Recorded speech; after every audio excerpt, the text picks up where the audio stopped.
नमस्कार मित्रांनो, RS अकॅडमीमध्ये आपल्या सर्वांचं सहर्ष स्वागत आहे. बघा मित्रांनो, आपण जी ट्रिकी सिरीज सुरू केलेली आहे त्याच्यामध्ये आज आपल्याला जिओग्राफी म्हणजेच भूगोलच्या काही ट्रिक्स आहेत त्या बघायच्या आहेत. आता आपण काय करूया की एक प्लेलिस्ट तयार करूया की त्याच्यामध्ये इतिहासच्या वेगळ्या ट्रिक्स, त्यानंतर राज्यशास्त्राच्या वेगळ्या ट्रिक्स, पुन्हा याच्या वेगळ्या ट्रिक्स भूगोलच्या. तर अशा पद्धतीने आपण प्लेलिस्ट करू म्हणजे तुम्हाला ते शोधायला सोपं जाईल. तर मित्रांनो, हा जो व्हिडिओ आहे ना, इथे तुम्हाला घाट दिलेले आहेत आणि इथे ठिकाण दिलेले आहेत. आता परीक्षेला प्रश्न विचारत असताना तुम्हाला ऑनलाईन मध्ये सुद्धा याच्यावरती प्रश्न येतो, किंवा जर तुम्ही MPSC सारखी परीक्षा देत असाल तर त्या परीक्षेमध्ये तुम्हाला याच्यावरती जोड्या लावायला सुद्धा प्रश्न येतो. आता प्रत्येक परीक्षेमध्ये याच्यावरती प्रश्न येतो. भूगोलामध्ये अतिशय महत्त्वाचा घटक आहे हा घाट आणि ते आढळणारं ठिकाण, किंवा जो घाट आहे तो कोणत्या दोन ठिकाणांना जोडतो, अशा पद्धतीचे प्रश्न असतात. तर बघा, एवढे जे काही घाट आहेत हे घाट आता तुम्हाला जाता जाता लक्षात राहणार आहेत. आता आपण कीवर्ड मेथड बघितलेली होती, सेंटेन्स मेथड बघितलेली होती. आज आपल्याला इमॅजिनेशन मेथड बघायची आहे. म्हणजे तुम्ही फक्त इमॅजिन करायचं. मी जे सांगतोय ते तुम्ही इमॅजिन करायचं, आणि केलेलं जे इमॅजिन आहे ते तुम्हाला, आता तुम्ही जिथं अभ्यास करत असाल तिथं तुमच्यासमोर हे जर पेज असेल, किंवा जर तुम्ही आता एखाद्या वहीमध्ये हे जे घाट आहेत हे जर लिहून घेतले, तर मी जे आता तुम्हाला सांगणार आहे की कशा पद्धतीने इमॅजिन करायचं, तर ते सुरुवातीला तुम्ही त्या वहीमध्ये लिहून घ्यायचं, आणि नंतर नंतर तुम्हाला जशी प्रॅक्टिस होईल तसं तुम्हाला मग लिहून घेण्याची सुद्धा गरज नाही. तुमच्या एकदा डोक्यामध्ये जर ती गोष्ट फिट झाली तर मात्र कायमची ती तुमच्या लक्षात राहणार आहे. आणि इमॅजिनेशन मेथडमुळं एकदा वाचलेली गोष्ट जी आहे, जी आपण इमॅजिन करून ठेवलेली आहे, ती आयुष्यभर तुमच्या लक्षात राहते. आता हा व्हिडिओ बघितल्यानंतर इथून पुढे आयुष्यामध्ये कधीही तुम्हाला जर याच्यावरती प्रश्न विचारला तर तो प्रश्न म्हणजे त्याचं जे उत्तर आहे ते तुम्हाला चांगल्या पद्धतीने देता येणार आहे. परंतु हे पाहण्यापूर्वी जर तुम्ही आमच्या चॅनेलवर नवीन असाल तर चॅनेलला लाईक करा, सबस्क्राईब करा, जास्तीत जास्त विद्यार्थ्यांच्यापर्यंत शेअर करा. तर चला मग सुरुवात करूया. बघा की पहिला घाट आहे थळघाट कसारा. आता आपण काय करूया, तुम्हाला फक्त यामधलं जे कसारा नाव आहे हे लक्षात ठेवायचं आहे, आणि कसारालाच थळघाट म्हणतात हे मात्र तुम्हाला थोडंसं या ठिकाणी लक्षात ठेवावं लागणार आहे. आता इमॅजिनेशन काय करायचं, तुम्हाला इमॅजिन काय करायचं आहे. बघा की तुमचा एखादा मित्र आहे, समजा त्याचं नाव आहे मुन्ना. इथं मुंबई आहे म्हणून मू घेतलं, नाशिकमधलं ना घेतलं, आणि आपण एक मित्र मानला की आपला मुन्ना नावाचा कोणीतरी मित्र आहे, किंवा तुम्ही याच्या उलट सुद्धा करू शकता, नामू नावाचा तुमचा मित्र आहे. मग त्याला, आता आपला जर एखादा मित्र असेल तर आपण त्याला सहज विचारतो की कसा आहेस, कसा आहेस. तशा पद्धतीनं हा तुमचा जो मित्र आहे त्याला विचारायचं की मुन्ना कसा राहीस, मुन्ना कसा राहीस. तो सांगेल की बाबा ठीक आहे वगैरे वगैरे. तर अशा पद्धतीने पहिली ट्रिक जी आहे ती तुम्हाला काय करायची आहे, मुन्ना कसा आहेस किंवा मुन्ना कसा आहेस असं जरी म्हटलं तरी चालणार आहे. तुम्ही वहीमध्ये हा जो घाट आहे, समजा थळघाट आणि कसारा, त्याच्या पुढे मुंबई नाशिक लिहिलं असेल तर तुम्हाला काय करायचं आहे, इथं कंस करायचा आहे, आणि कंसामध्ये तुम्हाला लिहायचं आहे की मुन्ना कसा आहेस, कसा आहेस. तर अशा पद्धतीने तुम्हाला सुरुवातीला फक्त लिहून घ्यायचं आहे, जेणेकरून परत वाचत असताना तुम्हाला हे लगेच लक्षात राहील. आणि एकदा का तुम्हाला ही सवय लागली, तुम्हाला स्वतः जर ट्रिक्स तयार करता येऊ लागल्या तर इमॅजिन केल्यानंतर मात्र आयुष्यभर तुमच्या लक्षामध्ये ते राहणार आहे. त्यानंतर बघा, इथं आहे मुंबई आणि इथं आहे कल्याण. म्हणजे मुंबई आणि कल्याण या दोन्ही ठिकाणांच्या दरम्यान हा काय लागतो, माळशेज घाट लागतो. म्हणजे माळशेज घाट मुंबई आणि कल्याणला जोडण्याचं काम करतो. आता तुम्ही काय इमॅजिन करायचे, तर बघा मुंबईमध्ये तुम्हाला माहिती आहे की मुंबादेवी आहे, आणि या मुंबादेवीला ज्यावेळेस तुम्ही, ही जी मुंबादेवी आहे, तर या मुंबादेवीला जर तुम्ही सोन्याची माळ अर्पण केली, सोन्याची करा कसलीही करा, पण तुम्हाला इमॅजिन करायचं आहे की ही जी मुंबईची मुंबादेवी आहे तिला जर तुम्ही एखादी माळ अर्पण केली तर तुमचं काय होणार आहे, कल्याण होणार आहे. लक्षात ठेवा. मग इथं सुद्धा तुम्ही पुढे तसंच लिहायचं आहे की मुंबादेवीला माळ अर्पण केली तर कल्याण होणार आहे. किंवा तुम्ही डोक्यामध्ये जरी ठेवलं, एकदा तुमच्या डोक्यामध्ये ते घुसलं की परीक्षेला हा जर पर्याय दिसला तर तुमच्या पटदिशी लक्षात येणार आहे की काय, की मुंबादेवीला माळ अर्पण केल्यानंतर आपलं काय होणार आहे, कल्याण होणार आहे, आणि तुम्हाला त्या प्रश्नाचं उत्तर इझिली देता येणार आहे. तर ही झाली दुसरी ट्रिक्स. त्यानंतर बघा, तिसरा घाट आहे बोरघाट. बोरघाट कुणाला, तर पुणे आणि मुंबईला जोडण्याचं काम करतो. म्हणजे पुणे आणि मुंबई या दोन ठिकाणांच्या दरम्यान तुम्हाला काय आढळतो, तर बोरघाट आढळतो. आता बघा, तुम्ही मुंबईवरून पुण्याला जा किंवा पुण्यावरून मुंबईला जा, दोन्ही ठिकाणे कशी आहेत, जास्त ट्रॅफिकचे आहेत, आणि त्यामुळे पुण्यावरून मुंबईला प्रवास करत असताना किंवा मुंबईवरून पुण्याला प्रवास करत असताना तुम्हाला काय होत असतं, बोर होत असतं. कशामुळं? कारण पुणे आणि मुंबईच्या दरम्यान ट्रॅफिक हे जाम असतं आणि प्रचंड प्रमाणामध्ये तिथं ट्रॅफिक असतं. त्यामुळं तुम्हाला प्रवास करत असताना काय होतं, बोर वाटतं आणि म्हणून तुम्ही त्या ठिकाणी प्रवास टाळण्याचं बघता. तर अशा पद्धतीने लक्षात ठेवा, की पुणे आणि मुंबईच्या दरम्यान आपल्याला काय होतं, प्रवास करत असताना ट्रॅफिकमुळं बोर होतं. त्यानंतर चौथा घाट आहे कुंभार्ली घाट. आणि कुंभार्ली घाट कुठं आहे? तर कराड आणि चिपळूणच्या दरम्यान आहे. म्हणजे कराड आणि चिपळूणला जोडण्याचं काम जे आहे ते कुंभार्ली घाट करत असतो. आता एक गोष्ट लक्षात ठेवा, की आपल्या गावामध्ये किंवा गावाच्या आजूबाजूला जे कुंभार असतात, ते कुंभार काय करतात, तर मडकी घडवण्याचं काम करतात. म्हणजे मडकी तयार करण्याचं काम करतात. आता ही मडकी ज्यावेळेस तो कुंभार तयार करत असतो, तर सुरुवातीला ही मडकी कशी असतात, ती भट्टीमध्ये घालण्यापूर्वी किंवा भाजण्यापूर्वी काय असतात, तर कच्चे असतात. काय असतात? कच्चे असतात. लक्षात ठेवा. म्हणून काय म्हणायचं, कुंभाराची मडकी कच्ची. इथे तुम्ही असा कंस करायचा आणि इथं लिहायचं कुंभाराची मडकी कच्ची. बघा, कच्ची असं लिहा किंवा दुसरी वेलांटी द्या. फक्त हे तुम्हाला समजण्यासाठी आहे, लक्षात ठेवायचं. कच्ची. फक्त तुम्हाला समजावं, की नेमकं काय आहे. तर कुंभाराची मडकी कच्ची म्हणजे काय? तर कुंभार्ली घाट. कुंभार म्हणजे काय? कुंभार्ली घाट. आणि हे मडकी आपण ट्रिक्स तयार करण्यासाठी केलेलं आहे. आणि कच्ची म्हणजे काय? या ठिकाणी क म्हणजे कराड आणि ची म्हणजे काय आहे? तर ची म्हणजे चिपळूण आहे. तर लक्षात ठेवायचं काय, की कुंभाराची मडकी कच्ची म्हणजेच काय? कुंभार्ली घाट जो आहे तो कराड आणि चिपळूणच्या दरम्यान या ठिकाणी लागतो किंवा कराड आणि चिपळूणला जोडण्याचं काम कोणता घाट करतो? तर कुंभार्ली घाट करतो. त्यानंतर बघा आंबा घाट. आता सगळ्यांना माहिती आहे, की तुम्ही जो आंबा आहे, कच्चा आंबा असू द्या किंवा पिकलेला आंबा असू द्या किंवा आपण जे आंब्याचं लोणचं करतो, त्यावेळेला तो जो आंबा आहे, तो आंबा कापल्यानंतर आपल्याकडे एक अशी कोर तयार होते. म्हणजे आपल्याला काय लक्षात येईल, आंब्याची कोर. आंब्याची कोर. आंब्याची कोर म्हणजे काय? आंबा घाट जो आहे, आंब्याची वरून लक्षात येईल आंबा घाट. आणि कोल्हापूर आणि र म्हणजे काय? रत्नागिरी. को म्हणजे कोल्हापूर, र म्हणजे रत्नागिरी. तर आंब्याची कोर म्हणजे आंबा घाट हा कोल्हापूर आणि रत्नागिरी या दोन ठिकाणांना जोडण्याचं काम करतो.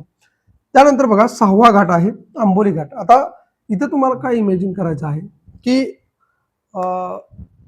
आता कोणी महिला असतील तर त्या महिलांनी इमॅजिन करायचं किंवा कोणी पुरुष जरी बघत असतील तर त्यांनी स्वतःला महिला म्हणून समजायचं. इमॅजिन करायचं, की आपण एक महिला आहोत आणि या महिलेला काय आहे, एक सवत आहे. हे सावंत जे आहे ना, इथं आपण काय म्हणूया, की सवत आहे. मग काय होईल, जर समजा दोघी जणी त्या बायका असणार, एका पुरुषाच्या 2 बायका असणार. मग पुरुषाने इमॅजिन करा किंवा महिलेने इमॅजिन करा. पुरुष असेल तर त्यांना असं समजायचं, की आपल्या 2 बायका आहेत आणि जर महिला हा व्हिडिओ बघत असेल तर तिने समजायचं, की आपल्याला एक सवत आहे. मग काय होईल, तर बघा एखाद्या सवतीनं एखाद्या सवती किंवा एखाद्या बायकोनं समजा आंबोळी मागितली, एक पुरुष आहे आणि त्याच्या एका बायकोनं काय केलेलं आहे, आंबोळी मागितलेली आहे. काय मागितलेलं आहे? आंबोळी मागितलेली आहे. बघा, आपल्या नवऱ्याकडे काय केलेलं आहे, आंबोळी मागितलेलं आहे. आता या बायकोनं आंबोळी मागितली म्हणून तिची जी सवत आहे, तिची जी सवत आहे ती आपल्या नवऱ्याकडे काय मागते, तर भेळ मागते. ती काय मागते?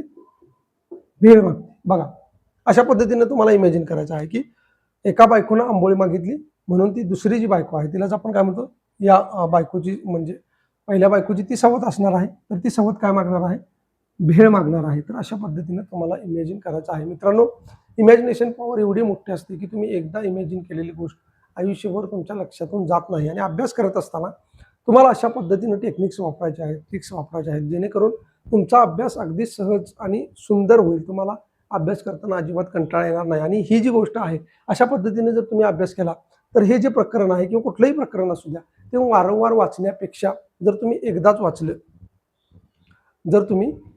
वाचलं तर काय होणार आहे, कायमचं तुमच्या परफेक्ट लक्षात राहणार आहे. ही गोष्ट तुम्हाला लक्षात ठेवायची आहे. त्यानंतर बघा 7वा आहे दिवे घाट. तो कुठं आहे? पुणे बारामती. पुण्याहून बारामतीला जाताना या ठिकाणी कोणता घाट लागतो, तर दिवे घाट लागतो. आता एक गोष्ट लक्षात ठेवायची, इथं तुम्हाला काय इमॅजिन करायचं आहे, की रात्रीचे 12 वाजता, बघा रात्रीचे 12 वाजता, रात्रीचे जर 12 वाजले आणि तुम्ही त्यामध्ये पाणी जरी घातलं त्या दिव्यामध्ये, तरी ते दिवे काय होणार आहेत, पेटणार आहेत. समजा आपण दीपावलीला म्हणजे दिवाळी सण असेल किंवा दीपावली ज्याला आपण म्हणतो, तो सण आला की आपण काय करतो, दिवे पेटवतो. परंतु आपल्याला त्यामध्ये काय घालावं लागतं, तेल घालावं लागतं. तुम्ही मात्र इमॅजिन करत असताना काय करायचं, की जरी तेल घालून हे दिवे पेटत असतील तर रात्री 12 नंतर किंवा 12 वाजल्यावर आपण ज्यावेळेस त्यामध्ये पाणी टाकतो तर त्या पाण्यावरती सुद्धा काय होतात, दिवे पेटतात. आता एका मुलगीचं कुठलं तरी गाणं आहे बघा ते साईबाबावरती. तर त्या साईबाबाच्या गाण्यामध्ये दाखवलेलं आहे, की ती मुलगी त्या पंथीमध्ये पाणी ओतते तरी सुद्धा काय होतं, की त्या पंथ्या किंवा ते दिवे काय करतात, पेटत असतात. तर तीच गोष्ट तुम्हाला या ठिकाणी लक्षात ठेवायची आहे. आता मी वारंवार तुम्हाला सांगतो, की आपल्या आजूबाजूला ज्या घटना घडत आहेत, त्या घटनांचा आपल्या या अभ्यासाशी संबंध ठेवायचा आहे. म्हणजे रिलेट करायच्या आहेत घटना, की आता मी इथे तुम्हाला सांगितलं काय, की कुंभाराची मडकी कच्ची किंवा आंब्याची कोर.